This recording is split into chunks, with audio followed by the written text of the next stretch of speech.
एनसीबीने काल रात्री कळंबोली तसेच भिवंडी तालुक्यातील रानाळ गावाच्या हद्दीतील लक्ष्मण कंपाऊंड या ठिकाणी केलेल्या ज्या दोन कारवाया होत्या आणि ज्या त्या कारवाईमधून तब्बल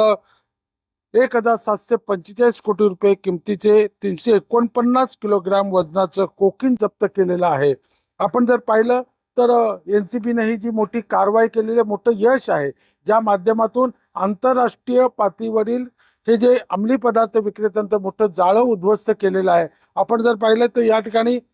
कळंबोली येथे सुरुवातीला एका मारुती कारची संशयित मारुती कार अडवली आणि ज्या कारमध्ये 1 किलोग्रामची 136 पाकिटं आढळून आली, जे पाकिटं पुठ्ठ्यांच्या खोक्यांमध्ये क्रिकेट पॅड व ग्लोव्हच्या माध्यमातून ठेवण्यात आलेले होते आणि त्याच्याकडे त्या ठिकाणी अटक केलेल्या एका आरोपीनं जी माहिती दिलेली आहे त्या माहितीच्या आधारे भिवंडी शहरानजीकच्या राहणार ग्रामपंचायत हद्दीमधील लक्ष्मण कंपाऊंड या ठिकाणी असलेल्या या वेअर हाऊसिंग मध्ये काल रात्री कारवाई केलेली। आपण पाहता तर हा जो सीलबंद केलेला असा हा गाळा आहे, ज्या गोदामाच्या गाळ्यामध्ये भारतात आयात केलेले एक लोखंडी मशिनरी ठेवलेली आहे, जिचा वापर केला जात नाही, परंतु ते वापर न केल्या जाणाऱ्या मशिनरीमध्येच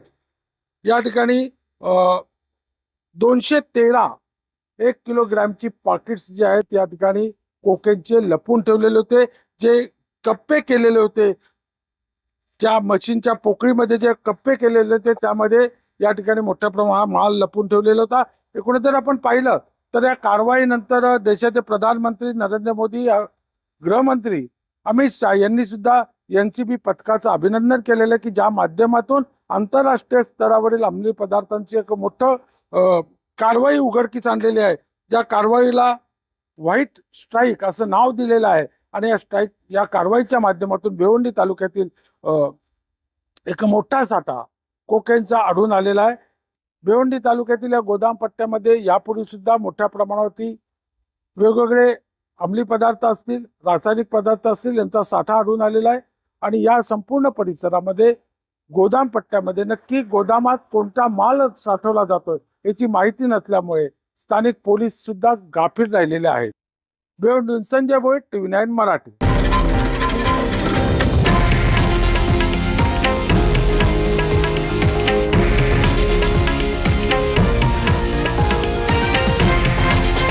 हे आहे देशातील नंबर 1 न्यूज नेटवर्क आणि आपण पाहत आहात TV9 मराठी,